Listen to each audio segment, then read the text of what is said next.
ಇಲ್ಲಿ ಸಾಲು ಸಾಲಾಗಿ ಕಾಣುವ ಮನೆಗಳು 2018ರ ಪ್ರಕೃತಿ ವಿಕೋಪ ಸಂತ್ರಸ್ತರಿಗೆಂದೇ ನಿರ್ಮಿಸಿದ ಚಂದದ ಅಂದದ ಮನೆಗಳು. ಬಹುಶಃ ಆಗ ಎಚ್.ಡಿ. ಕುಮಾರಸ್ವಾಮಿ ಸಿಎಂ ಆಗದೇ ಇದ್ದಿದ್ದರೆ ಮಾದಾಪುರದ ಜಂಬೂರು ಎಂಬ ಪ್ರದೇಶ ಬರಡಾಗೆ ಉಳಿದಿರ್ತಿತ್ತು. ತಕ್ಷಣಕ್ಕೆ ಕೊಡಗಿನ ಕಣ್ಣೀರಿಗೆ ಸ್ಪಂದಿಸಿದ ಕುಮಾರಸ್ವಾಮಿ ಸರ್ಕಾರ ಸಾವಿರಾರು ಮನೆಗಳನ್ನು ನಿರ್ಮಿಸಿಕೊಟ್ಟಿತ್ತು. ಅಂದು ಮಾಡಲೇಬೇಕಿದ್ದ ಕರ್ತವ್ಯಗಳನ್ನು ಸರ್ಕಾರ ಪ್ರಾಮಾಣಿಕವಾಗಿ ಮಾಡಿದೆ. ಇದಕ್ಕಿಂತ ದೊಡ್ಡ ಹೃದಯವಂತಿಕೆ ಒಂದು ಕೊಡಗಿನ ಜನರನ್ನು ಮೂಕ ವಿಸ್ಮಿತರಾಗಿಸಿತು.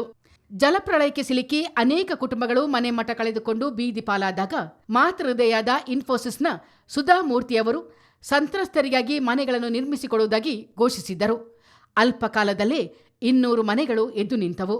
2018ರಲ್ಲಿ ಭಯಾನಕ ಜಲಪ್ರಳಯವಾಗಿ ಇಂದಿಗೆ 9 ವರ್ಷಗಳೇ ಕಳೆದು ಹೋಗಿವೆ. ಸರ್ಕಾರವು ಸಂತ್ರಸ್ತರಿಗೆ ಮನೆಗಳನ್ನೇನೋ ನೀಡಿದೆ. ಆದರೆ ತನ್ನ ಜವಾಬ್ದಾರಿ ಇಲ್ಲದಿದ್ದರೂ ಕರ್ತವ್ಯ ಪ್ರಜ್ಞೆ ಮೆರೆದು ಜನರ ಸಂಕಷ್ಟಕ್ಕೆ ಮಿಡಿದ ಇನ್ಫೋಸಿಸ್ನ ಮನೆಗಳ ಪರಿಶೀಲನೆಯನ್ನು ಜಿಲ್ಲಾಡಳಿತ ಮಾಡಿಲ್ಲ. ಪರಿಣಾಮವಾಗಿ ಮಾತೃ ಹೃದಯದಿಂದ ಇನ್ಫೋಸಿಸ್ ಸುಧಾಮೂರ್ತಿ ಅವರು ಕೊಟ್ಟ ಮನೆಗಳು ಗುತ್ತಿಗೆದಾರರ ಭ್ರಷ್ಟಾಚಾರಕ್ಕೆ ಬಲಿಯಾಗಿ ಸಂತ್ರಸ್ತರನ್ನೇ ಅಣುಕಿಸಿ ನಗುತ್ತಿವೆ. ಜಾಗವನ್ನು ಸಮತಟ್ಟು ಮಾಡದೆ 100-200 ಮನೆಗಳನ್ನು ನಿರ್ಮಿಸಲಾಗಿದೆ. ಬಹುತೇಕ ಮನೆಗಳ ಆವರಣ ಏರು ತಗ್ಗಿನಿಂದಲೇ ಕೂಡಿದೆ. ಜೊತೆಗೆ ಎಲ್ಲ ಮನೆಗಳ ಹಿಂಭಾಗ ಶೌಚಾಲಯದ ಸೆಪ್ಟಿಕ್ ಗುಂಡಿಗಳ ದುರವಸ್ಥೆ ವಾಕರಿಕೆ ತರಿಸುತ್ತಿದೆ. ಕಾಟಾಚಾರಕ್ಕೆ ಭೂಮಿಯನ್ನು ಅಗೆದು ಅದರೊಳಗೆ ಕಾಂಕ್ರೀಟ್ ರಿಂಗ್ಗಳನ್ನು ಅಳವಡಿಸಿ ಮುಚ್ಚಲಾಗಿದೆ. ಗುಂಡಿ ಒಳಗಿನ ನೀರು ಭೂಮಿಯಲ್ಲಿ ಇಂಗುವಂತಿಲ್ಲ. ಮೇಲ್ಭಾಗದಲ್ಲೂ ಗುಂಡಿಗಳನ್ನು ಸಮರ್ಪಕವಾಗಿ ಮುಚ್ಚಿಲ್ಲ. ಹಲವು ಮನೆಗಳು ಮಳೆಯಲ್ಲಿ ಸೋರುತ್ತಿವೆ. ಅಂಥ ಮನೆಗಳಲ್ಲಿ ವಾಸ ಮಾಡಲು ಸಾಧ್ಯವೇ ಇಲ್ಲ ಎಂಬಂತಾಗಿದೆ. ಹಲವು ಮನೆಗಳ ಗೋಡೆಗಳು ಬಿರುಕು ಬಿಟ್ಟಿವೆ. ಕಳಪೆ ಮಟ್ಟದ ಬಾಗಿಲುಗಳು, ಕಿಟಕಿಗಳನ್ನು ಅಳವಡಿಸಿರುವುದರಿಂದ ಭದ್ರತೆಯ ಕೊರತೆ ಕಾಣುತ್ತಿದೆ. ಕೆಲವು ಮನೆಗಳ ಬಾಗಿಲು ಸಂದಿಯಲ್ಲಿ ಬಿರುಕು ಕಾಣಿಸಿಕೊಂಡಿದೆ. ಕೆಲವೆಡೆ ಅಡುಗೆ ಮನೆ, ಶೌಚಾಲಯಗಳಲ್ಲಿ ಪೈಪ್ ಸಂಪರ್ಕ ಮಾಯವಾಗಿದೆ. ಒಟ್ಟಿನಲ್ಲಿ 200 ಮನೆಗಳನ್ನು ನೀಡಿ ಮಾನವೀಯತೆ ಪ್ರದರ್ಶಿಸಿದ ಇನ್ಫೋಸಿಸ್ ಸಂಸ್ಥೆಯ ಕಾಳಜಿಗೆ ಗುತ್ತಿಗೆದಾರರೇ ಮಸಿ ಬಳದಿರುವುದು ಸ್ಪಷ್ಟವಾಗಿ ಗೋಚರಿಸುತ್ತದೆ. ಮನೆ ಪಡೆದುಕೊಂಡವರೆಲ್ಲ ಸ್ವತಃ 60,000 ರಿಂದ 70,000 ಖರ್ಚು ಮಾಡಿ ದುರಸ್ತಿ ಮಾಡಿಸಿಕೊಂಡಿದ್ದಾರೆ. ಕಗ್ಗತ್ತಲಿದ್ದ ಸಂತ್ರಸ್ತರಿಗೆ ಮನೆ ಮೂಲಕ ಬೆಳಕು ಸಿಕ್ಕರೂ ಇಂದಿಗೂ ಮನೆಗಳು ವಿದ್ಯುತ್ ಭಾಗ್ಯವನ್ನೇ ಕಂಡಿಲ್ಲ. ನಾವು ಬಂದು 2 ವೀಕ್ಸ್ ಆಯಿತು ಮ್ಯಾಮ್. ಬರುವಾಗ ಏನೂ ಇರಲಿಲ್ಲ ಇಲ್ಲಿ. ಫುಲ್ ಕಾಡು ಹಿಡಿದು ಫುಲ್ ಮನೆ ಹೆಂಗೆ ಹೋಗೋದು ಅನಿಸ್ತಾ ಇತ್ತು ನಮಗೆ. ಆಮೇಲೆ ನಾವೇ ಬಂದು ಇಲ್ಲಿ ಕ್ಲೀನ್ ಮಾಡಿಕೊಂಡು ಅವ್ರು ಹೇಳಿದರು ನೀವೇ ಕ್ಲೀನ್ ಮಾಡ್ಕೋಬೇಕು ಹಂಗೆ ಹಿಂಗೆ ಅಂತ. ಆಮೇಲೆ ನಾವೇ ಸ್ವಲ್ಪ ಇದು ಕೆಲಸಗಳೆಲ್ಲ ಮಾಡಿದ್ವಿ. ಟಾಯ್ಲೆಟ್ ಗುಂಡಿ ಅದೆಲ್ಲ ತುಂಬ ಚಿಕ್ಕದಿತ್ತು, ಅದನ್ನೆಲ್ಲ ಸ್ವಲ್ಪ ದೊಡ್ಡದು ಮಾಡಿ, ಆಮೇಲೆ ಪೈಪ್ ಅಷ್ಟೇ ಅಲ್ಲಲ್ಲೇ ಇದು ಮಾಡಿ ಹಾಕಿದ್ರು. ಕೆಲವೊಂದು ಪೈಪ್ಗಳೆಲ್ಲ ಒಡೆದಿತ್ತು, ಅದನ್ನ ನಾವೇ ರಿಪೇರಿ ಮಾಡಿಕೊಂಡು.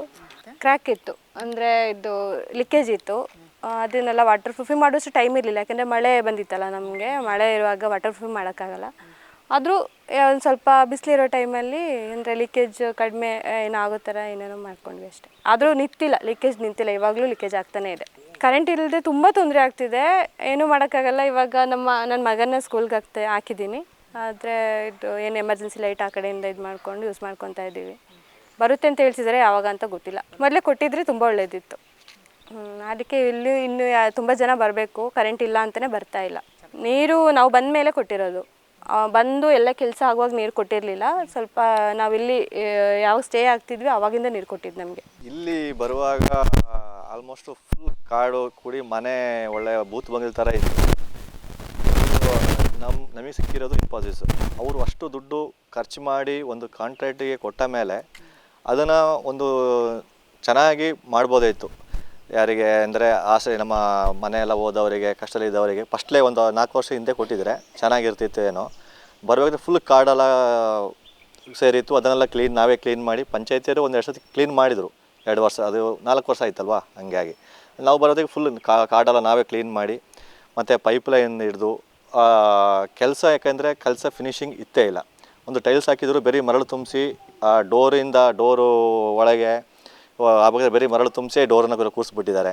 ಅದು ಫಿನಿಷಿಂಗ್ ಇತ್ತಿಲ್ಲ. ಟೈಲ್ಸು ಒಳಗೆ ಫುಲ್ ಡುಬು ಅಂತ ಹೇಳ್ತದೆ, ಅದಕ್ಕೂ ಕರೆಕ್ಟಾಗಿ ಫಿನಿಶ್ ಇಲ್ಲ. ಒಂದು ಸೈಡ್ಲಿ ಕಾಂಕ್ರೀಟ್ ಹಾಕಿದ್ದಾರೆ, ಒಂದು ಸೈಡ್ಲಿ ಕಾಂಕ್ರೀಟ್ ಹಾಕಿಲ್ಲ. ಮತ್ತು ಪ್ಯಾಚ್ ಮಾಡಿದ್ದಾರೆ. ಮನೆ ಇದು ತಗೊಬಂದು ಕೂರಿಸಿದ್ದಾರೆ, ಚೆನ್ನಾಗಿದೆ. ಬಟ್ ಆ ಕೂರಿಸಿದಲ್ಲಿ ಫುಲ್ ಲೀಕ್ ಇದೆ. ಸ್ವಿಚ್ ಹಾಕಬೇಕಾದ್ರೆ ಸ್ವಿಚ್ ಬೋರ್ಡಿಂದನೇ ನೀರು ಬರುತ್ತೆ. ಈಗ ಕರೆಂಟ್ ಕೊಟ್ಟರು ನಾವು ಅದನ್ನು ಫುಲ್ ರೀಸೆಟ್ ಮಾಡಿಸಿರೋದು, ವೈರಿಂಗ್ ಮಾಡಿಬಿಟ್ಟು ಅದರೊಳಗೆ ನೀರು ಬರ್ತಾಯಿತ್ತು. ಅವು ಪ್ಯಾಚ್ ಮಾಡಿದಲ್ಲಿ ಅವರು ಫಿಲ್ ಮಾಡೇ ಇಲ್ಲ. ನನ್ನ ಪ್ರಕಾರ ಅವ್ರು ಫಿಲ್ ಮಾಡಿಲ್ಲ, ಹಂಗೇನು ಕೂರಿಸ್ಬಿಟ್ಟಿದ್ದಾರೆ, ಹಂಗೇನು ಪೇಂಟ್ ಹೊಡೆದ್ಬಿಟ್ಟಿದ್ದಾರೆ. ಅದರಿಂದ ಎಲ್ಲ ಜಾಯಿಂಟು ಎಲ್ಲ ನೀರು ಮನೆಯೊಳಗೇ ಬರೋದು. ನೀವು ಯಾವ ಥರ ಮಾಡಿದ್ರು ಈಗ ನೀರು ನಿಲ್ತಿಲ್ಲ. ನನ್ನ ಪ್ರಕಾರ ಇದು ಯಾರು ಗುತ್ತಿಗೆದಾರರು ತಗೊಂಡಿದ್ದಾರೆ ಅವ್ರನ್ನ ವಿಚಾರಿಸಿದ್ರೆ ನಮಗೆ ಒಂದು ಪ್ರಯೋಜನ ಆಗ್ಬೋದು ಅಂತ. ಒಂದು ಸರ್ಕಾರದಿಂದಲಾಗಲಿ ಅಥವಾ ಇಂಪಾಸಿಸ್ ಅವರಿಗೂ ಆದರೂ ಅಷ್ಟೇ, ಅವರು ಅಷ್ಟು ಇದರಲ್ಲಿ ಮುಚ್ಚೋದು ಕೊಟ್ಟಿದ್ದಾರೆ ಮನೆ ಕಟ್ಟೋಕ್ಕೆ ಅಂತೇಳಿ.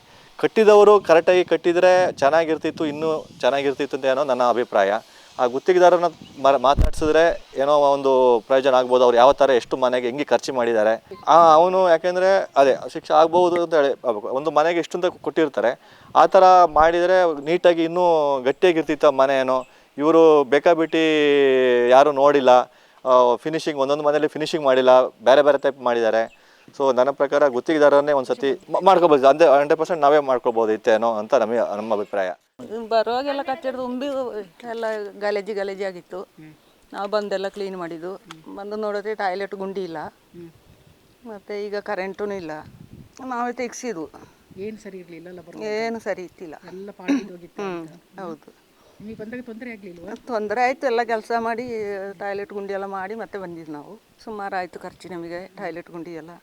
ಮತ್ತು ಕಸದು ತುಂಬ ತೊಂದರೆ ನಮಗೆ. ಕಸದು ನೊಣ ಅದು ಇದು ತುಂಬಿಕೊಂಡು ಇಲ್ಲಿ ತುಂಬ ಕಷ್ಟ ಆಯ್ತದೆ. ಎಲ್ಲ ಬಿಸಾಕಿ ಹೋಯ್ತಾರೆ ನೊಣ ತುಂಬಿ ಇಲ್ಲಿ ನಿಲ್ಲಕ್ಕೆ ಹತ್ರ ಅಲ್ಲ. ಕರೆಂಟ್ ಇಲ್ಲದೆ ಕಷ್ಟ, ಮಕ್ಕಳಿಗೆಲ್ಲ ಓದೋಕ್ಕೆ ಎಲ್ಲ ಎಲ್ಲದಕ್ಕೆ ಕಷ್ಟನೇ ನಮಗೆ. ಚಾರ್ಜರ್ ಇಟ್ಕೊಂಡು ಇರೋದು ನಾವೀಗ. 8 ವರ್ಷ ಬಾಡಿಗೆ ಕಟ್ಕೊಂಡಿದ್ದ, ಮತ್ತು ಬಾಡಿಗೆ ಅವರು ಇನ್ನು ಖಾಲಿ ಮಾಡಿ ಅಂತ ಅದಕ್ಕೆ ನಾವು ಇಲ್ಲಿಗೆ ಬಂದ. ಮತ್ತು ನಮಗೆ ವಾಸ ಮಾಡಬೇಕಲ್ಲ, ಮಕ್ಕಳಿದ್ದಾರೆ ಅಲ್ಲ, ಬಾಡಿ ಕಟ್ಟಿಗೆ ಕಷ್ಟ ಆಯ್ತಾಯಿತ್ತು. ಮಕ್ಕಳನ್ನ ಓದಿಸ್ಬೇಕು, ಎಲ್ಲ ದುಡಿದೆಲ್ಲ ಅದಕ್ಕೇ ಆಯ್ತಾಯಿತ್ತು, ಬಾಡಿಗೆಗೆ ಮಕ್ಕಳಿಗೆ ಅದು ಇದು ಅಂತ ತುಂಬ ಕಷ್ಟ ಆಯ್ತು ನನಗೆ. ನಾವು ಇಂಪಾಸಿಸ್ ಮನೇಲಿದ್ದೀವಿ, ನಮಗೆ ಕರೆಂಟ್ ಇಲ್ಲ, ನೀರಿಲ್ಲ, ಅದಕ್ಕೆ ನಮಗೆ ಕಷ್ಟ ಆಗ್ತದೆ. ಇಲ್ಲಿ ಆಳು ಬಿದ್ದ ಮನೆ, ನಾಯಿಗಳ ಕಾಟ ಇರೋಕ್ಕಾಗಲ್ಲ. ಸಾಯಂಕಾಲ ಎಲ್ಲ ನಮಗೆ ಭಾರಿ ಕಷ್ಟ ಆಗ್ತದೆ. ಒಂದು ಸರಿ ಕರೆಂಟ್ ಮಾಡಿಕೊಟ್ರೆ ಒಳ್ಳೇದಿತ್ತು ಅಂತ ಹೇಳೋದು. ನೀರಿಗೂ ಕಷ್ಟನೇ, ಒಂದು ಸರಿ ಮಾಡಿಕೊಟ್ರೆ ನೀವು ಒಳ್ಳೇದು. ಮನೆಗೆ ಬರುವಾಗ ಒಂದು ಮಾದರಿ ಇತ್ತು, ಅದೀಗ ನಾವೆಲ್ಲ ಚೆನ್ನಾಗಿ ಮಾಡಿದೆವು ಒಳಗೆ ಎಲ್ಲ ಸೇರಿ. ಗಟ್ಟಿದೆ ಅಂತ ಹೇಳೋಕ್ಕಾಗಲ್ಲಪ್ಪ, ಎಂತ ಅಂತ ಹೇಳೋಕ್ಕಾಗಲ್ಲ ನಮಗೆ. ಮನೆ ಎಂತ ಮಾಡೋದು, ಇದ್ದಷ್ಟು ವರ್ಷ ಇರಬೇಕಲ್ಲ. ಬಾಡಿಗೆ ಮನೆ ಸ್ವಲ್ಪ ಟೈಮ್ ಇದ್ದು, ಮತ್ತು ಪುನಃ ಅಲ್ಲಿ ಒಂದು ಮನೆ ಸಿಕ್ಕಿ 3 ವರ್ಷ 6 ತಿಂಗಳು ಅಂತೇಳಿ ಬಂದು ಇಲ್ಲಿ ಆ ಮನೆ ಬಿಡಬೇಕು ಅಂತಾಯಿತು. ಪುನಃ ಈ ಮನೆಗೆ ಬಂದು ಯಾರಿಲ್ಲ ಈಗ ಈ ಮನೆಯಲ್ಲಿ, ನಾವೊಬ್ಬರೇ ಇಲ್ಲಿ ಇರೋದು. ಬಂದೇ ಇಲ್ಲ ಯಾರು. ಕರೆಂಟ್ ಇಲ್ಲ, ನೀರಿಲ್ಲ ಅಂತೇಳಿ ಯಾರು ಬರೋಕ್ಕಿಲ್ಲ, ಯಾರು ಬರೋಕ್ಕಿಲ್ಲ. ಚೆನ್ನಾಗಿ ಮಾಡೋದು ಇಲ್ಲ. ಫಸ್ಟೇ ಮಾಡಿಕೊಟ್ಟಿದ್ರೆ ಒಳ್ಳೇದಿತ್ತು, ಈಗ ಭಾರಿ ಕಷ್ಟ ಆಗ್ತಿದೆ. ವಿಪರ್ಯಾಸವೆಂದರೆ ಸಮಸ್ಯೆಗಳಿಂದ ತುಂಬಿರುವ ಈ ಮನೆಗಳಿಗೆ ನೈಜ ಸಂತ್ರಸ್ತರು ಯಾರೂ ಬರುತ್ತಿಲ್ಲ. ಸ್ವಂತ ಮನೆಗಳಿದ್ದರೂ ಕೂಡ ಅಧಿಕಾರಿಗಳ ಮೇಲೆ ಪ್ರಭಾವ ಬೀರಿ ಇಲ್ಲಿ ಮನೆ ಪಡೆದಿದ್ದು, ಹಲವರು ಸಿಕ್ಕ ಮನೆಗಳನ್ನು ಬಾಡಿಗೆಗೆ ನೀಡಿದ್ದಾರೆ ಎಂಬ ಆರೋಪಗಳು ಇವೆ.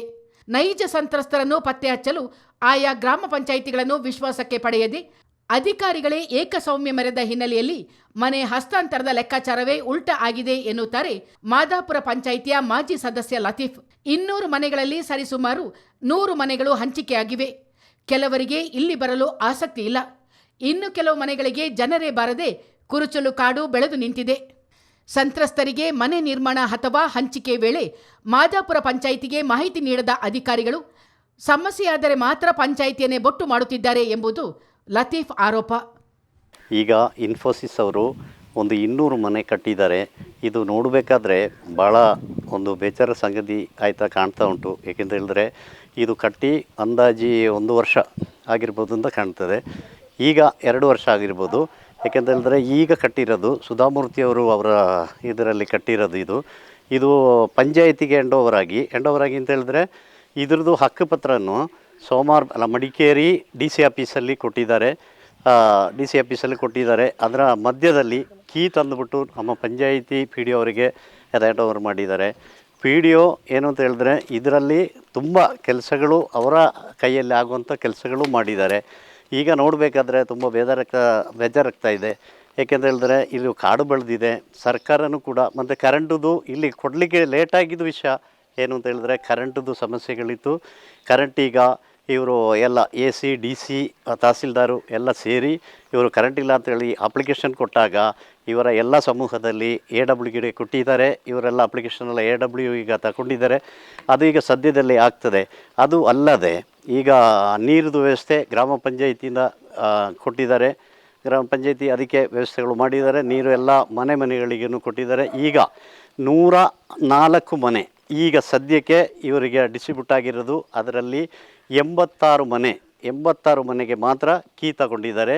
ಇನ್ನು ಉಳಿದಿದ್ದು 18 ಮನೆಗಳು ಇನ್ನೂ ಬಾಕಿ ಇದೆ. ಅದು ಯಾರೂ ಅವರು ಬಂದಿಲ್ಲ, ಕೀನೂ ತಗೊಂಡಿಲ್ಲ. ಆದಷ್ಟು ಬೇಗ ಬಂದು ವಾಸ ಇದ್ದರೆ ಒಳ್ಳೆಯದು ಅಂತ ನನ್ನ ಅಭಿಪ್ರಾಯ. ನಾನು ಹೇಳ್ತಾ ಇದ್ದೀನಿ. ಅದೇ ರೀತಿ ಈಗ ನಾನು ಸಾರ್ವಜನಿಕವಾಗಿ ಹೇಳ್ತಾ ಇರೋದು ಏನು ಅಂತ ಹೇಳಿದ್ರೆ, ಈಗ 2018ರಲ್ಲಿ ಈಗ ಏನಾಯಿತು ಅಂತ ಹೇಳಿದ್ರೆ ಫ್ಲಡ್ ಆಯಿತು. ಇಡೀ ಎಲ್ಲ ಜಾಗಕ್ಕೇನು ಗೊತ್ತಿರೋ ವಿಷಯ. ಆಗ ಏನಾಯಿತು, ಇವರು ಎಲ್ಲವ್ರದ್ದು ಹೆಸರು ಸೇರಿಸಿದ್ದಾರೆ, ಹೋಗಿದ್ದವ್ರದ್ದು ಎಲ್ಲ ಹೆಸರು ಸೇರಿಸಿದ್ದಾರೆ. ಹೆಸರು ಸೇರಿಸುವಾಗ ಏನಾಯಿತು ಅಂತ ಹೇಳಿದ್ರೆ, ಈಗ ನಮ್ಮ ಗ್ರಾಮ ಪಂಚಾಯಿತಿಗೆ ಬರುವಾಗ ಒಂದು ಏನು ಅಂತ ಹೇಳಿದ್ರೆ, ಇವರು ನಮ್ಮಲ್ಲಿ ಏನೂ ಮಾಹಿತಿಗಳು ತಗೊಳ್ಳೋದಿಲ್ಲ. ಯಾಕೆಂತ ಹೇಳಿದ್ರೆ ಅದು ನಾನೀಗ ಅವ್ರಿಗೆ ಯಾರನ್ನ ದೂರಿ ಹೇಳೋದಲ್ಲ, ನಾನು ಸಾರ್ವಜನಿಕವಾಗಿ ಹೇಳ್ತಾ ಇರೋದು.